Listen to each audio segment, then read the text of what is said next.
नमस्कार, छत्तीसगढ़ के खबरों में आप सभी का स्वागत है। मैं हूं आपके साथ स्मिता सिंह। बुलेटिन की शुरुआत करते हैं बड़ी खबरों के साथ। तो शक्ति जिले के कलेक्टर नुपुर राशि पन्ना ने एक बुजुर्ग महिला को उसके घर पहुंचाकर मानवता के मिसाल पेश की है, जो पूरे शक्ति जिले में चर्चा का विषय बना हुआ है। बता दें कि शक्ति कलेक्ट्रेट परिसर में एक युवक अपनी मां, बूढ़ी मां को छोड़कर घर चला गया था।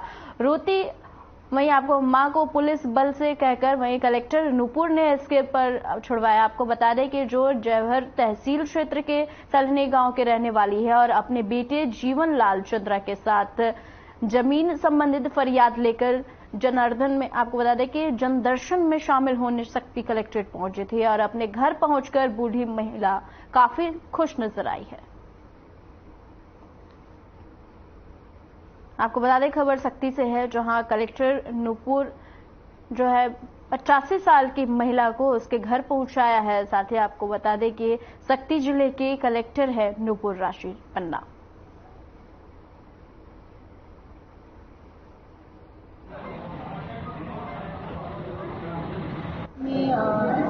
महिला को उनके परिजनों द्वारा कलेक्ट्रेट में छोड़ दिया गया था मुकदमे के लिए, जिसमें हमने उनके गाँव वालों से पता किया, सरपंच से पता किया कि महिला कहाँ रहती है और परिवार को समझाई भी देने के उपरांत उन्हें छोड़ा गया है। और इसके लिए प्रशासन जिम्मेदार है, साथ ही महिला गार्ड के साथ उनको अच्छी तरीके से छुड़वाया गया है और उनके ऊपर से निगरानी भी की जा रही है, ताकि वो महिला अच्छे से रह पाए और उनके परिजनों को भी समझाइश दी जाए।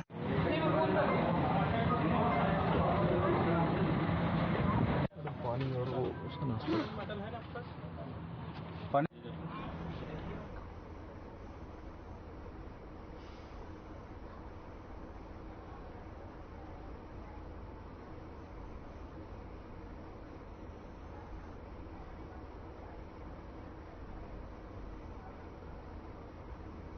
अब खबर बीजापुर से है, जहां 5 से 6 दिनों से हो रही लगातार बारिश के बाद जिले भर में नदी नाले उफान पर है और ताजा वीडियो नक्सल प्रभावित क्षेत्र नब्बी का है। आपको बता दें कि जहां गांव पार करने के लिए ग्रामीण रस्सी का सहारा ले रहे हैं।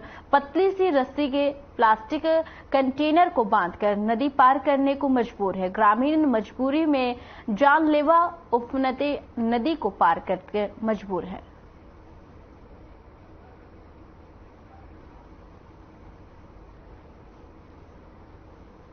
आपको बता दें खबर बीजापुर से है, जहां बारिश से जीवन अस्त व्यस्त हो गया है। रस्सी के सहारे ग्रामीण नदी को पार कर रहे हैं। आपको बता दें कि ये स्टंट नहीं, मजबूरी है, जो कि आपको तस्वीरों में साझा कर रहे हैं। बीजापुर की ये तस्वीरें आपको बता दें कि बारिश से जीवन अस्त व्यस्त हो गया है और इस दरमियान रस्सी के सहारे ग्रामीण नदी पार कर रहे हैं।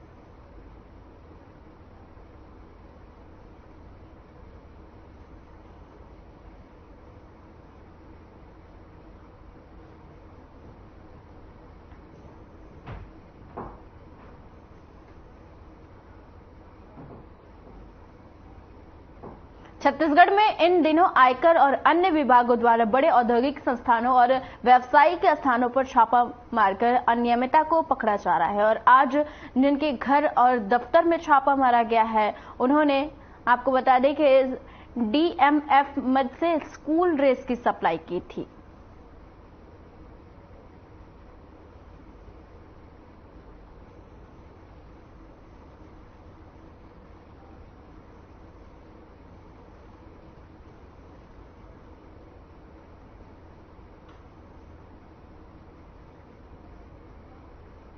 छत्तीसगढ़ के सुकमा से बड़ी खबर सामने आई है। 3 नक्सलियों ने पुलिस के सामने आत्मसमर्पण किया है। आपको बता दें कि मिली जानकारी के अनुसार बताया जा रहा है कि तीनों नक्सली झीरम घाटी हमले में शामिल थे।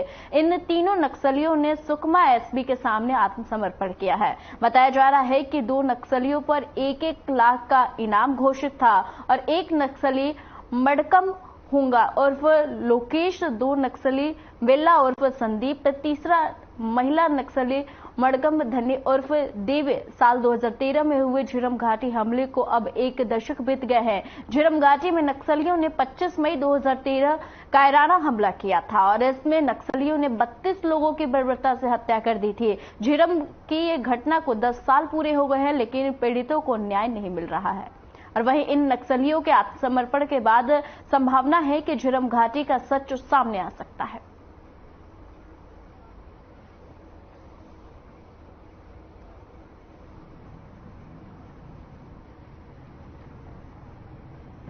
सुकमा पुलिस और सीआरपीएफ द्वारा जिले में जो पुनः नाकाबंदी अभियान चलाया जा रहा है, इसके अंतर्गत तीन नक्सलियों ने आज आत्मसमर्पण किया है। 3 नक्सली में से मड़कम लोकेश उर्फ हुंगा, ये झीरम घाटी एम्बुश में सम्मिलित था। इसके छत्तीसगढ़ शासन द्वारा 3 लाख का इनाम रखा गया था। ये पूर्व कटे कल्याण LGS डिप्टी कमांडर था। इसके अलावा वेल्ला उर्फ संदीप और उसकी पत्नी देवे, जिन पे छत्तीसगढ़ शासन द्वारा 1-1 लाख का इनाम रखा गया था, उन दोनों ने भी सरेंडर किया है। ये सोनाबेड़ा धर्माबांधा कोयली भीतर LOS के सदस्य थे। शासन द्वारा इन दोनों दंपति पे 1-1 लाख का इनाम रखा गया था। नक्सलियों की जो विचारधारा है, खोखली विचारधारा से परेशान होकर तीनों लोगों ने मुख्य धारा में आने के लिए आज मेरे समक्ष आत्मसमर्पण किया है।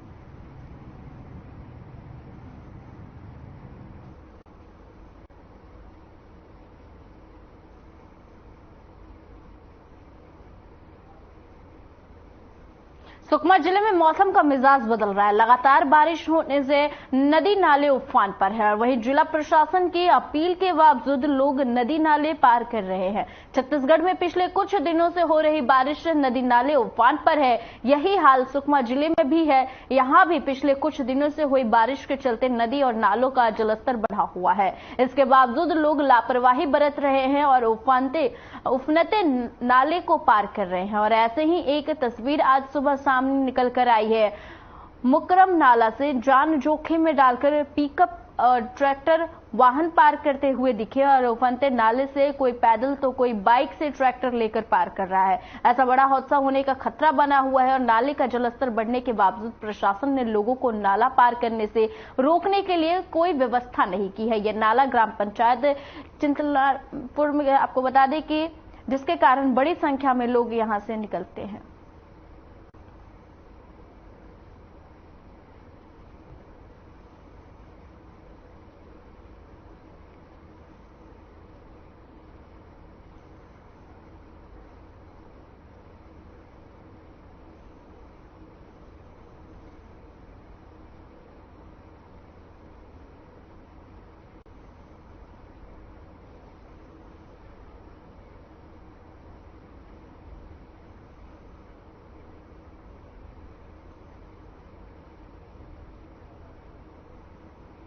आपको बता दें खबर सुकमा से है, जहां जान जोखिम में डालकर लोग नदी नाले को पार कर रहे हैं। आपको बता दें कि उफनती नदी को पार कर रहे हैं ये लोग, जो कि चेतावनी के बावजूद भी बेपरवाह है लोग।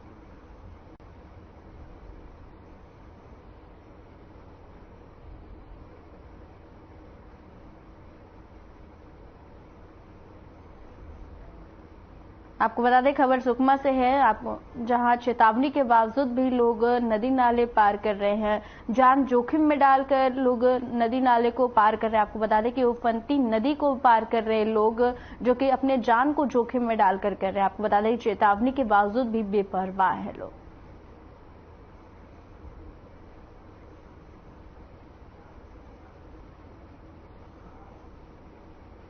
खबर बिलासपुर से है, जहां पूरे देश भर में इन दिनों ऑनलाइन का एक अलग ही ट्रेंड चल रहा है। आपको बता दें कि घर बैठे हर चीज मिनटों में पहुंच जा रही है और ऑनलाइन के इस व्यापार ने जहां घंटों का काम मिनटों में होने लगा है, वहीं इसके कई घातक परिणाम भी हैं। और इस ऑनलाइन के जरिए ही आज सभी वर्ग के लोग, खासकर युवा वर्ग, अपनी जरूरत की चीजों ऑनलाइन से ही मंगवा लेते हैं। आपको बता दें हम बात कर रहे हैं खासकर दवाओं की, जो ऑनलाइन मंगवाई जा रही है। इन ऑनलाइन दवा सप्लाई से स्पेशियस दवाएं जो संदिग्ध और हानिकारक है और विपरीत प्रभाव पड़ रहा है इसका। लोगों से जब इस विषय पर खास बातचीत की गई तो उन्होंने बताया कि इन दवाओं में मादक, उत्तेजक, शामक और गर्भ निरोधक और किशोर बच्चों के शरीर के गंभीर खतरे वाली अनावश्यक दवाएं हैं।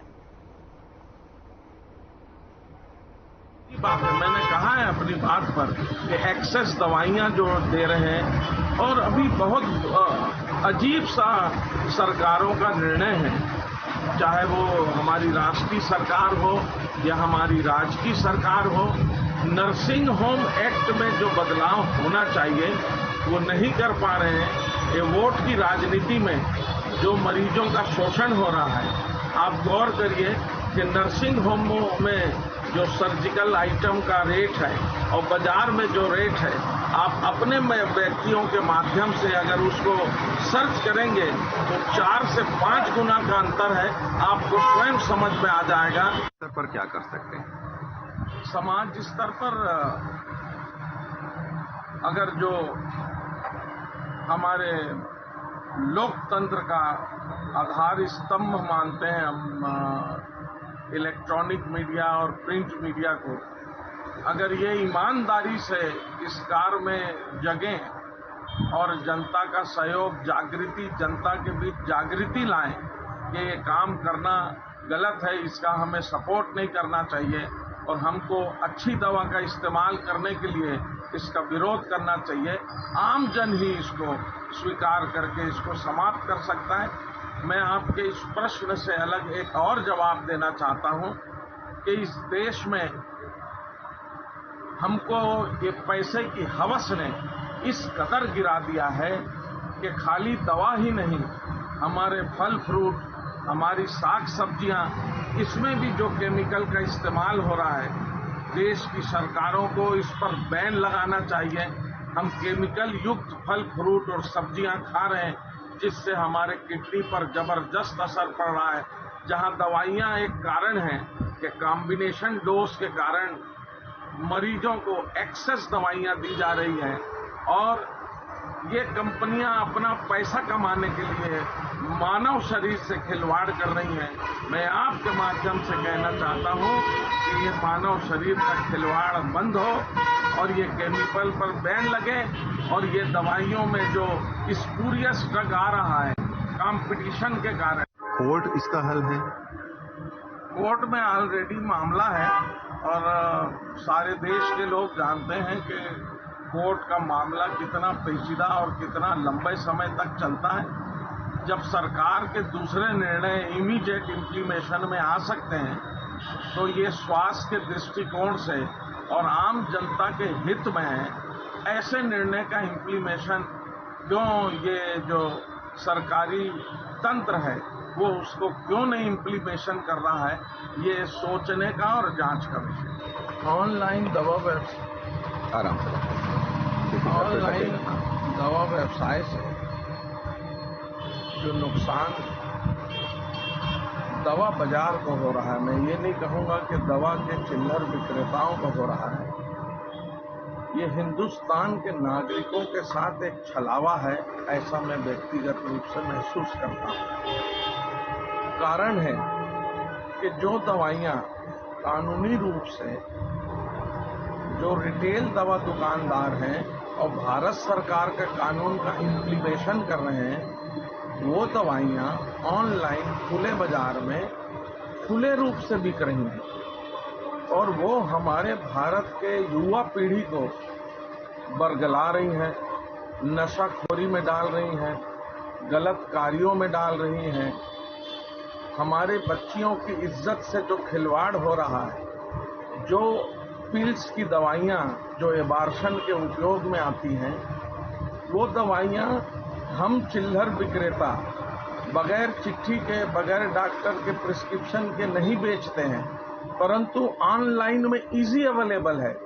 तो इन दवाइयों का दुरुपयोग हमारी बच्चियों के कहना चाहिए कि उनकी मानसिक दशा का दुरुपयोग, उनके नासमझी का नाजायज फायदा युवा पीढ़ी द्वारा उठाया जाना हमारी अस्मिता को भी नुकसान कर रहा है और हमारे व्यापार को भी नुकसान कर रहा है।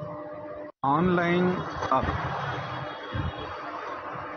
खत्म नहीं किया जा सकता। ऑनलाइन का जो व्यवसाय है, जो सिस्टम है, वो खत्म नहीं किया जा सकता क्योंकि वो वर्ल्ड वाइड हो गया है। क्या वैकल्पिक व्यवस्था हो सकती है? सरकारी स्तर पर क्या हो सकता है? और जो हमारे देश का जो औषधि विक्रेता संघ है, उसका क्या रोल हो सकता है? आपने बड़ा अच्छा प्रश्न किया है कि ऑनलाइन समाप्त नहीं किया जा सकता, परंतु जब स्वास्थ्य के दृष्टिकोण से अगर कोई प्रोडक्ट कह लें, कोई सामान कह लें, अगर वो जुड़ा हो तो सरकार उसको नियंत्रण में रखने के लिए जिस प्रकार दवा दुकानदार को लाइसेंस देती है, ऐसा ये ऑनलाइन के लाइसेंस में उन पर पाबंदी हो कि बिना प्रिस्क्रिप्शन के वो दवाइयां इशू ना हो और उनका मापदंड तय हो। आप देखिए कि चाहे ऑनलाइन में जो धोखाधड़ी चालू है, बहुत सारे आंकड़े सरकार के पास है। ऑल इंडिया ड्रगिस्ट एसोसिएशन ने इसमें पहल की है और सरकार ने निर्णय दे दिया है कि ऑनलाइन बिक्री पर रोक हो, परंतु सरकार क्यों नहीं रोक पा रही है, ये हम आम जन इसके बारे में नहीं। निर्णय हो चुका है कि ऑनलाइन मेडिसिन सप्लाई बंद होना चाहिए। ऑर्डर है गवर्नमेंट ऑफ इंडिया के, पर इम्प्लीमेशन बहुत बड़ी महामारी और बीमारी का रोग लेकर के एक एक इंसान को डिस्काउंट चाहिए, पर उन्हें अच्छी और सच्ची दवाइयों का अभाव हो रहा है। मेरा इस देश के नागरिकों से, इस नगर के नागरिकों से मेरा अनुग्रह है कि सच्ची और अच्छी दवाइयां लें, डिस्काउंट के चक्कर में स्पूरियस घटिया दवाइयां न खरीदें। आपकी सेहत के लिए ये बहुत जरूरी है। बहुत बड़ी महामारी और बीमारी का रोग लेकर के एक एक इंसान को डिस्काउंट चाहिए, पर उन्हें अच्छी और सच्ची दवाइयों का अभाव हो रहा है। मेरा इस देश के नागरिकों से, इस नगर के नागरिकों से मेरा अनुग्रह है कि सच्ची और अच्छी दवाइयां लें, डिस्काउंट के चक्कर में स्पूरियस घटिया दवाइयां न खरीदें। आपकी सेहत के लिए ये बहुत जरूरी है। बिल्कुल सही बात है, मैंने कहा है अपनी बात पर कि एक्सेस दवाइयां जो दे रहे हैं, और अभी बहुत अजीब सा सरकारों का निर्णय है, चाहे वो हमारी राष्ट्रीय सरकार हो या हमारी राज्य की सरकार हो। नर्सिंग होम एक्ट में जो बदलाव होना चाहिए वो नहीं कर पा रहे हैं। ये वोट की राजनीति में जो मरीजों का शोषण हो रहा है, आप गौर करिए कि नर्सिंग होमों में जो सर्जिकल आइटम का रेट है और बाजार में जो रेट है, आप अपने व्यक्तियों के माध्यम से अगर उसको सर्च करेंगे तो 4 से 5 गुना का अंतर है, आपको स्वयं समझ में आ जाएगा। अब बिक्री व्यवसाय को छोड़ देता हूँ, मॉरल पूछता हूँ कि जिन दवाओं का आपने जिक्र किया है, इससे न सिर्फ सामाजिक उथल पुथल भी हो जाएगी, और जिस ओर आपने इशारा किया इसको थोड़ा और डिफाइन कीजिए कि हमारे परिवार पर क्या असर पड़ेगा। हम इसको अगर व्यवसाय से भी थोड़ा हट जाए कि जैसे एबॉर्शन पिल्स है और आपकी जो नशे की दवाएं, हाँ, सोशल साइट्स का इफेक्ट बताइए इसका। देखिए, नशीली दवाइयों से जो युवा पीढ़ी उसमें रम रही है, उससे समाज में चोरी, डकैती, हत्या, ये सारी चीजों के अगर आप आंकड़े देखें वो तेजी से बढ़ रहे हैं। वर्तमान में आपने देखा होगा कि हमारे शहर के जो एसपी हैं वो इस सब्जेक्ट को लेकर नेशनल अवार्डेड हैं। उन्होंने भी कोई अध्ययन करके ये बात को समझा होगा कि नशे की चीजों से किस प्रकार सामाजिक स्तर गिरता चला जा रहा है। हमारी युवा पीढ़ी उसमें जिस प्रकार गिरफ्त होकर के एक्सीडेंट होना, नशे के हालत में गाड़ी का चलाना, नशे के हालत में घर में मारपीट करना, नशे के हालत में पति पत्नी में झगड़ा होना, बच्चों पर बुरा असर पड़ना, ये सारी बातें उससे रिलेटेड हैं। उसमें वो जो दवाइयाँ, जो खांसी का सिरप आए दिन आप पेपरों में पढ़ते हैं कि कोडिन युक्त दवाइयाँ जो ऑनलाइन में कोई बंधन में ही नहीं है और खुले रूप से कोडिन युक्त दवाइयाँ ऑनलाइन में बिक रही हैं और लोगों को लालच दे करके, यहाँ तक के अभी के आंकड़े बता रहे हैं कि ऑनलाइन में जो इतना बड़ा डिस्काउंट है, जो भारत सरकार के मूल्य नियंत्रण के खिलाफ है, क्योंकि दवाइयाँ आवश्यक वस्तु अधिनियम के अंतर्गत आती हैं। इन दवाइयों का रेट भारत सरकार तय करती है। उस रेट से कम में बेचा जाना वो इस ओर इंगित करता है कि ये स्पूरियस ड्रग है, स्पूरियस ड्रग का मायने है इनका अनुपात में जो सामग्री उसमें होना चाहिए उससे कम है। अभी फाइजर जैसी कंपनी का प्रोडक्ट रिजेक्ट हुआ है, तो मुझे लगता है कि ये डिस्काउंट और ये कम रेट में दवाइयाँ, ये खिलवाड़ देश की जनता के साथ है। आपसी टकराहट और लाभ ज्यादा देने की नीयत में घटिया स्तर की दवाइयों का इस्तेमाल करके देश के नागरिकों का बहुत बड़ा नुकसान है। लाल खदान के होली क्रॉस स्कूल को 3 वर्षों के शासन के द्वारा मिलने वाली राशि प्राप्त नहीं हुई है, जिसके कारण आरटीई में पढ़ रहे बच्चों का भविष्य अंधकार में नजर आ रहा है। 20 जुलाई को शाला प्रबंधक कमेटी ने आरटीई में पढ़ रहे सभी बच्चों के अभिभावकों के साथ मीटिंग किया था, जिसमें शाला प्रबंधक ने बताया था कि स्कूल में पढ़ने वाले बच्चों को शासन के द्वारा राशि दी जाती है, जिसके कारण बच्चों की पढ़ाई होती है, लेकिन 3 वर्षों से शासन ने पैसा नहीं दिया है। इसके चलते बच्चों को आगे की पढ़ाई की अनुमति नहीं दी जा सकती है, क्योंकि 22 जुलाई से बच्चों की परीक्षा शुरू होने वाली है। शाला प्रबंधन ने वहीं स्पष्ट कह दिया है कि फीस भरने के बाद ही परीक्षा में बैठने की अनुमति दिया जाएगा। छोटे छोटे बच्चों ने हाथों में तख्ती लेकर शुक्रवार को कलेक्ट्रेट में धरना प्रदर्शन किया।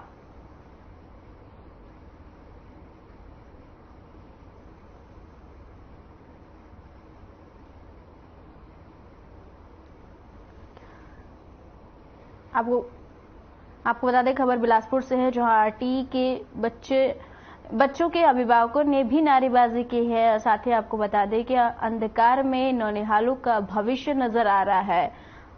आपको बता दें कि आरटीई से एडमिशन पर सवाल खड़ा हो गया है।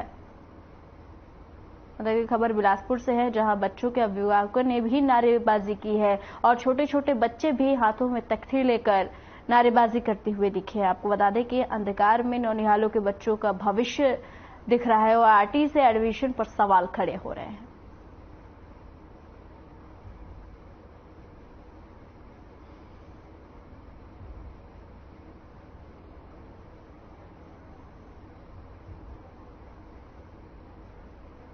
आपको बता दें, खबर बिलासपुर से है, जहां बच्चों के अभिभावकों ने जमकर नारेबाजी की है। साथ ही बच्चों ने भी हाथों में तख्ती और बैनर के सहारे नारेबाजी की है। आपको बता दें कि आरटीई से एडमिशन पर सवाल खड़े हो रहे हैं और इसी बीच अभिभावकों ने भी जमकर नारेबाजी की है कलेक्टर के सामने जाके, और बच्चों के अभिभावकों ने जमकर नारेबाजी की है कलेक्ट्रेट के सामने जाकर। आपको बता दें कि साथ ही बच्चों ने भी हाथों में तख्ती और बैनर लेकर नारेबाजी करते दिखे। आरटीई से एडमिशन पर सवाल खड़े हो रहे हैं, जो कि बच्चों के अभिभावकों ने भी नारेबाजी की है। साथ ही आपको बता दें कि अंधकार में नौनिहालों का भविष्य दिख रहा है।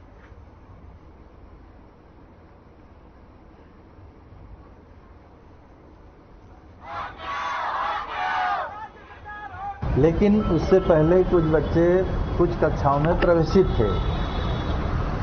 मुक्त होने के बाद जो एक आरटीई का पोर्टल होता है जिसमें इनका भुगतान होता है, शासन से सीधे इनके खाते में जाता है, वो पोर्टल से इनको हटा दिया गया है राज्य से ही, जिसके कारण इनका भुगतान नहीं हो पा रहा है। अब जो पहले से बच्चे थे वो चूंकि स्कूल में कंटिन्यू कर रहे हैं, वो 3-4 साल से इनका भुगतान नहीं हो पा रहा है। अब स्कूल वालों का कहना है कि जो है इनका भुगतान नहीं हो पा रहा है, इसलिए इन बच्चों को निःशुल्क नहीं रख पाएंगे।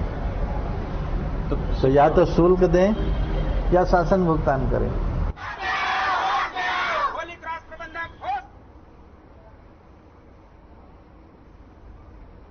इस बुलेटिन में फिलहाल के लिए इतना ही। मुझे दीजिए इजाजत। नमस्कार।